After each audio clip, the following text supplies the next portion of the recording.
pagamintos energijos jūros. Kilovatas jūros, vėjo jėgainių pagamintos energijos. Jo, tai žiūrėk, dėl kilovatvalandės kainos, kiek kainuos elektros energija, pasakyti yra sunku. Nes suprantam, kad elektros energija yra iš esmės prekė, kuria yra prekiaujama rinkos sąlygomis, yra birža elektros energija, kurioje yra prekiaujama būtent šita prekė. Ir tos rinkos sąlygos apibrėžia, kiek ta elektros energija kainuoja. Kitas klausimas yra, kiek valstybei ir vartotojai gali kainuoti visą... Ne valstybė, ne vaiduotojai. Kiek pagaminėms kainuoja vienos elektros kilovatvalandės? Vienos pagaminėms. On finansuos, tai nieko, kiek kainuoja pagaminėms? Vienos kilovatvalandės. Aš bandau suprasti, ar jūs mano paklausti, kiek kainuos ta elektra biržoje? Ne, kiek pagaminėms kainuoja vienas kilovatvalandės? Aš truputį neatsakysiu, kiek kainuoja pagaminti, nes čia vėlgi priklauso, kaip vystytojas sugebės laimėjęs parką, įsigyti komponentus reikalingus elektriniai pastatyti, kiek jam kainuos nutiesti tas visas linijas reikalingas prijungti prie transformatorių pastatas. Tai sunku tokius dalykus pasakyti, tai yra jau vystytojo atsakomybė, kiek jam tai kainuos galutiniam rezultate išvysčius visą projektą. Tai šitą pasakyti yra praktiškai neįmanoma. Na, bet jeigu darot biznį, turi žinoti, kiek uždirbsit kažkur galvoj, tai irgi. Jeigu pats Lukašenka pasakė, 7-8 centą, klonė elektrėnį mums reikia, 2 savaitės, mes jums duodam 7 centą 8 centą už kilovatvalandę. Ar jūs sugebėsite to padaryti? Tai žiūrėkit, aš galiu pasakyti, koks yra valstybės įsipareigojimas ir vaidmuo. Valstybės pas mus nebėra, pati kiek valstybės nebėra. Koloniai padaryti šitą. Koloniai padaryti, ne valstybinę. Jo, tai aš... Pik, bet koloniai padaryti. Trumpai atsakysiu tiesiog. Valstybės vaidmuo šioje vietoje yra suorganizuoti konkursą, kad konkursas įvyktų siekiant atrasti tą vystytoją, kuris sugebės pastatyti jūrinio vėjo parką už mažiausią kainą, arba kaip rodė pirmojo konkurso patirtis, netgi tas, kas daugiau sumokės valstybei. Tai paminėsiu, kad tas pirmas jūrinio vėjo parkas, kuris yra pastatytas, kuris yra laimėtas, ta teisė yra laimėta su priemoka valstybei. Valstybė už tai, kad Ignitis Renewables su partneriu statys šį jūrinio vėjo parką, gavo 20 milijonų eurų. Tai yra tiesioginė nauda visai valstybei, kad tokio pobūdžio parkas atsiranda. O tos jau gretutinės naudos, kaip sakau, kad jeigu turėsim didesnį elektros energijos pasiūlos kiekį, tai automatiškai sąlygos, kad ir kaina elektros energijos, būtent tos prekės, tos žaliavos, jie rinkoje bus pigesnė. Nes kuo daugiau yra elektros, tuo kaina yra mažesnė.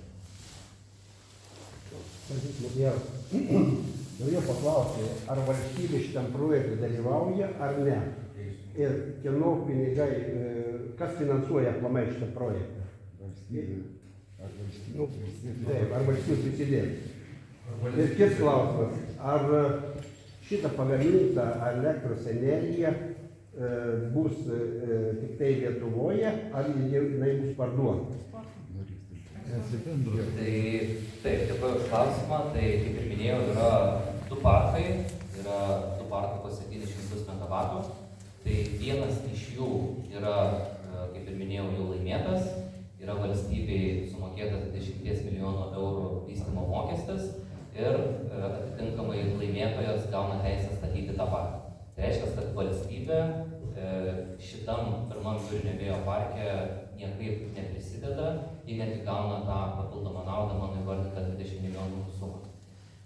Kitas parkas, kurio laimėtojo dar neturim, jis jau yra numatytas su ta vadinamąja skatinimo schema, kuri kaip ir nurodo, kad būtų prisidedama prie to parko tam vystytojui garantuojant atitinkamą elektros energijos kainos dydį. Tai koks tas dydis bus, vėlgi priklauso nuo konkurso rezultatų. Tikimės, kad turėsim konkurenciją šitam konkurse ir vystytojai varžysis dėl to, kad jie pasiūlytų mažiausią tą kainos dydį, už kurį jie sutiktų gaminti elektros energiją. Ir taip turėsim mūsų visus, pabrėžiu, mūsų visus tenkinančią kainą ir tą kainą būtent jūrinio vėjo konkursų. Dar, man atrodo, vieną klausimą. Jo, ar elektros energija bus parduota ES šalims? Jo, tai pirmiausia yra lūkestis, kad elektros energija būtų suvartota mūsų regione, bet kaip ir minėjau, yra tų alternatyvų, kad elektros energija gali būti prekiaujama tiek per biržą, tiek per dvišalę sutartis. Tai yra opcijų įvairiausių, bet suprantam, lūkestis, kad elektra būtų vartojama čia, kur ir pagaminama. Neatsakėte į klausimą vieną, buvo užduotas kieno pinigais, tai čia verslas, Europos Sąjungos pinigai, kas finansuoja šitą projektą? Tai pirmo parko niekas nefinansuoja, vysto patys vystytojai savo kaštais. Antras parkas, jisai yra numatytas su ta... Pirmas parkas dabar, galim kaip pilnai nepatvirtintas, antras parkas dabar sutvarkytas. Pirmas parkas yra vystymo etape, laimėtojas išrinktas, o antras jisai procedūros yra sustabdytos, bet yra lūkestis, kad 25 metais jis bus užbaigtas, kad bus išrinktas laimėtojas. Ir tada atitinkamai tas visos procedūros vykti toliau, kol bus pastatytas parkas. Tai čia europinių pinigų čia nėra? Europinių pinigų čia nėra. O minėjau, kad yra. Prieš tai dvi moteriškės atvažiavus, mes kalbėjom, minėjau, kad europiniai pinigai. Tai jūs nežino nieko, kad čia atvažiavo. Gali būti, kad finansavimą, kurį iš bankų, iš europinių bankų, tai ne europinių, ne fondų. Jo, nes reikia suprasti, kad tas jūrinis vėjas yra iš tokių dviejų dalių. Pats parkas, kuris generuos elektros energiją, ir ta infrastruktūra, kuri reikalinga persiųsti tai pagamintą elektros energijai, ką būtent ir pristatinėjome. Dabar toks klausimas, Rimantas Benetis. Toks klausimas. Jūs čia saugot paukščiukus, liktai miškus nesaugot, galėtų vieną liniją ties, abi linijas, o ne atskirai, kad dvigubą plotą iškirs. Man klausimas toks, buvo čia pas mus norėjo Danai sukurti. Tai jie žadėjo važiuoti per miestelį. Pas jūs technika, sunkia svorė, kaip merginos neoficialiam susitikimą pristatė, ten 1 metras kabelio svers 30 kg. Tai bandysit jūs damušt mūsų kelius, ar darysit kelius, pavyzdžiui, dar vieną atvažiavimą. Nes tik šviežiai keletas metų įskuota, įpaugia. Pabandykit pravažiuoti, pažiūrėti, kas iš jų dar likę. Tai toks jau pageidavimas būtų, kad buvo suplanuotas aplinkinis darbėras nuo Palangos palei geležinkelį į Benaičius. Ten kur statysit visas skirstytis. Nieko. Jo, čia gal kolegos iš Šargino papildys, bet visa kelių infrastruktūra, kuri šiandien yra išvystyta, ir jeigu po statybų atsitiktų taip, kad jie būtų kažkaip... Jau dabar yra atsitikę. Jo, bet ne dėl jūrinio vėjo parko tokių statybų, nes tos statybos dar neprasidėjusios, tai čia gal, sakykime, kitų priežasčių yra pasekmė, o kas susijęs su jūrinio vėjo parko statybomis ir jungčių tiesimu, tai jeigu kažkokie keliai bus pažeisti, jų eksploatavimo galimybės bus apribotos, tai... Esminis prašymas susitvarkyti aplinkelį ir jūs ten ką norit, tą daryti. O miestelis ir taip. Aš bendruomenės pirmininkas prieš belenkiek metų, 10 metų atgal, buvo padaryti projektai, sutvarkyti kad miestelio centrą asfaltą. Dėkui savivaldybei, bendruomeniai, šonus susitvarkymą. Kelias kaip nėra tvarkomas, taip ir nėra. Tai jūs dabar važiuosit ir visai padarysit nebepravažiuojami. Nu tikrai jūs netvarkysite. Aš gal šiek tiek irgi pakomentuosiu. Tai visų pirma, čia gal šiek tiek klaidingai atrodo, ta raudona linija yra naftotikis esantis, o per miškus mes planuojam vienas kito vieną liniją. Tai čia toks būtų papildymas. O kalbant apie kelius, tai mes dar nežinom, kokiais keliais važinės ta technika. Aišku, važinės valstybinės reikšmės keliais ir taip pat važinės greičiausiai kažkuriais vietiniais keliais. Bet šiaip procedūros tai yra tokios, kad vystytojas rengėsi transportavimo, visos įrangos transportavimo planus, juos derinasi su savivaldybė, tai čia kol kas rengiant vystymo planą mes negalim pasakyti, kokiais keliais važiuos, kuriuos sugadins, o kuriuos nesugadins. Iš principo tai turėtų būti taip, kad jeigu sugadina, tai turi atstatyti. Ten yra du keliai pagrindiniai. Tai yra per Darbėnus arba Liepojos plentas. Viskas. Kitų nėra. Nu mes vietiniai žiūrim. Tai mes suprantam tą nuogąstavimą, bet kaip ir sakom, ta pareiga vystytojam atstatyti pažeistą infrastruktūrą tikrai yra. Ir galiu patikinti, kad valstybės įsipareigojimas būtent iš šio projekto priežiūros, stebėsenos, kaip jis yra įgyvendinamas, tam procesui, priežiūros būtent procesui bus keliami aukščiausi reikalavimai. Kad visa vystymo eiga, atliekami veiksmai atitiktų visus teisės aktų reikalavimus. Iš jūsų pasakymų supratau taip, ir žemaitišką patarlę. Pažadėjau, patiršėjau, netesėjau, negrįžėjau. Čia turi, jeigu kita. Čia tinklų užmesti nors. Suprantama, kad šitas projektas buvo priimtas dar tais laimingais laikais, kai mes turim gerovės valstybę. Ir kad dar prie mūsų vartų nestovėjo Putinas su savo armija. Ir taip gyveno visa Europa. Svajojama apie žalį energetiką ir sveiką ir taip toliau įtraukė gamybą ir taip toliau. Dabar Europa, išgirdusi, kas vyksta ir dar spaudžiama Trampo, kuris Amerikoje jau pristatė tą žaliosios energetikos vystymą, jau ir Europai pradeda atsisakinėti ar bent vienas kitą ragina stabdyti tuos projektus, nes jie yra labai brangūs, o kadangi reikia lėšų gynybai, tai reikia vėl žiūrėti, ar grįžti prie tų senų pigesnių energijos išteklių. Ar mūsų valstybė, ta vyriausybė nėra svarstoma, kad gali tekti pristabdyti iš viso bet kokį tą žaliosios energetikos vystymo planą, nes taip valstybė turi didelį rūpestį, iš kur gaus gynybai tuos 12-13 milijardų. Tai vienas klausimas. Savivaldybė gaus tą kompensaciją. Galbūt iš karto galima.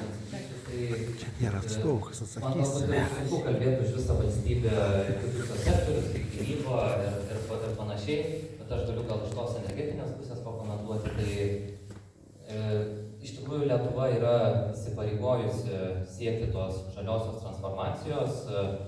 Kol kas matom, kad nėra pasikeitusi ir visos Europos pozicija šitų klausimų. Tas žaliasis kursas, ta žalioji transformacija tikrai yra įgyvendinama ir planuose. Tai planų kol kas atsitraukti nuo atsinaujinančios energetikos nėra. Ir mūsų vyriausybės dar šios kadencijos metu vienas iš tikslų yra užsitikrinti, kad jau 28 metais mūsų visa šalyje suvartojama elektros energija būtų pagaminta iš atsinaujinančių energijos išteklių. Tai šiai dienai mes turim apie 50%, siekis, kad 28 metais ta dalis jau būtų 100%. Ačiū. Tai dabar būtų klausimas jau. Kaip aš suprantu, šitas planas yra sukurtas tiek pirmajam jūrų parkui, jūrų jėgainių parkui, tiek antrajam, taip? Ir konkurso sąlygos yra visur tokios pat. Ne. Skirtingos, 700 megavatų. Ir ten galioja. Kodėl buvo pasirinktas būtent šitas kiekis, ne mažiau ir ne daugiau? Ir ar, kodėl tas klausimas kyla, ar kaip galima užtikrinti, kad bus pagaminta 700 megavatų ir jie bus suvartoti? Nes mes žinom, kad ir saulė, ir vėjas mūsų platumose ne kiekvieną dieną. Ir gali būti, o sandėlių elektros energijai tai nėra. Tai būtų tas...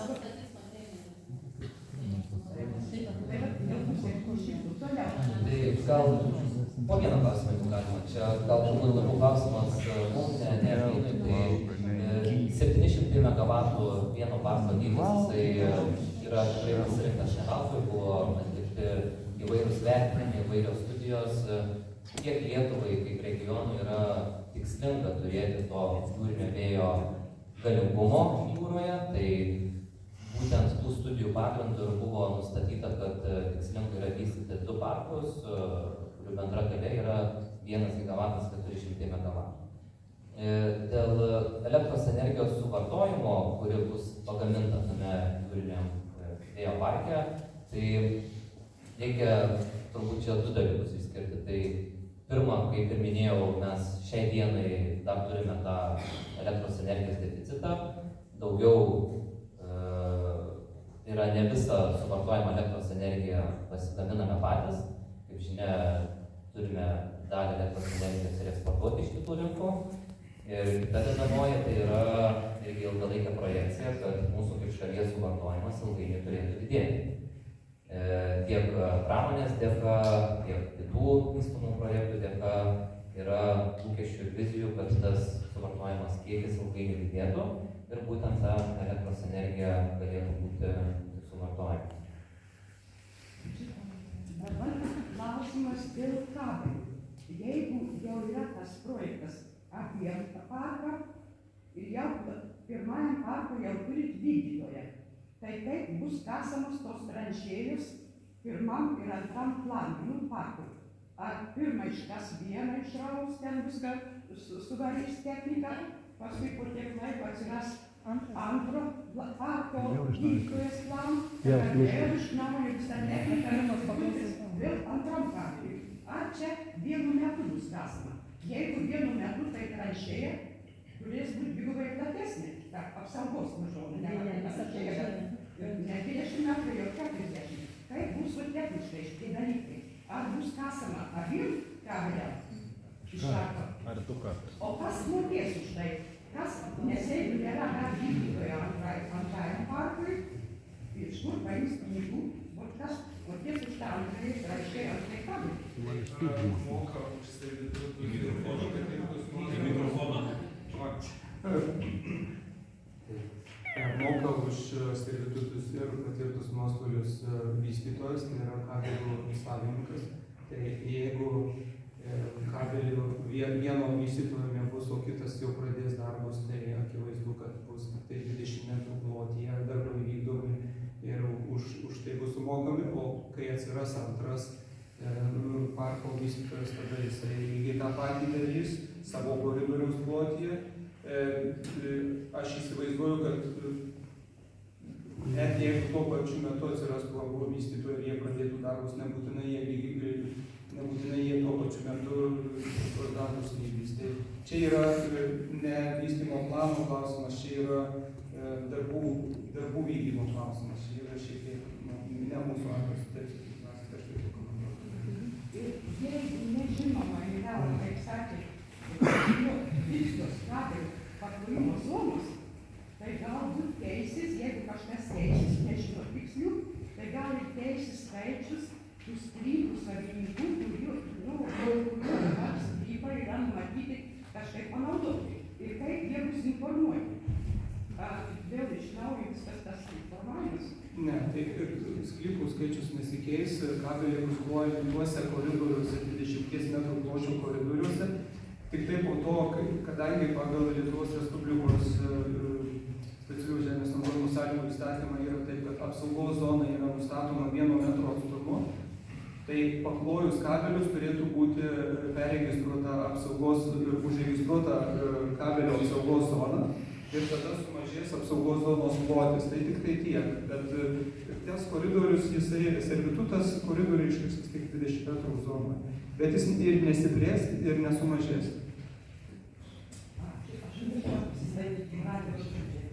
Paskutinis klausimas yra toks.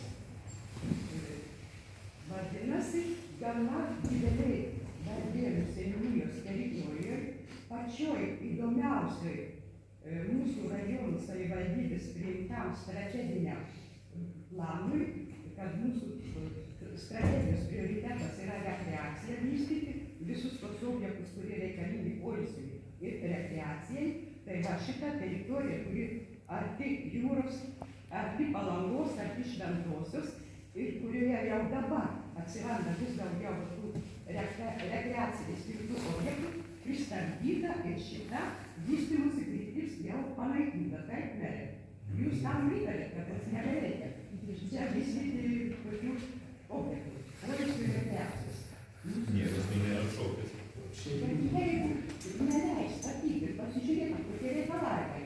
Nei ten aikštynų, nei namų, nieko statyti, kurie teritorijoje nebegalima. Kaip jūs ant kabelio galite statyti ką nors? O kaip ant kabelio galima statyti ką nors?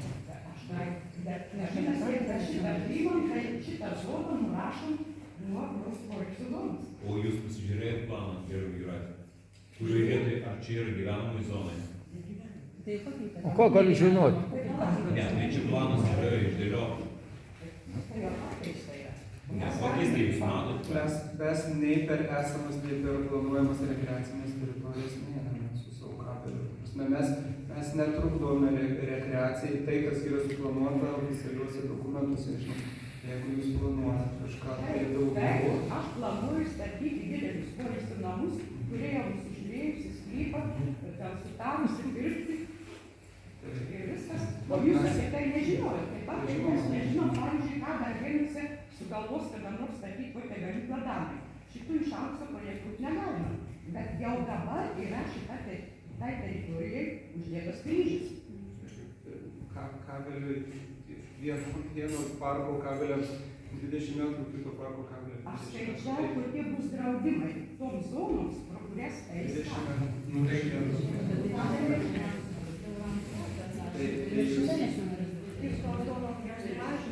Dabar vienas klausimas, koks žemės. Kaip dabar tą voratinklį mes tempam, mes pradedam čia per Kretingos rajoną. Ir skaityk, čia mes tik tai apie vieną tokį bendrą. Dabar Kretinga gaunasi, kad į tokį mes patenkam zoną, kabelį statom į pratempim. Viskas, čia nieko nebestatysim. Pavyzdžiui, galbūt, buvo mums toks projektą norėjo primesti, kad reikia kažkokį ten vandenilį, čia kas,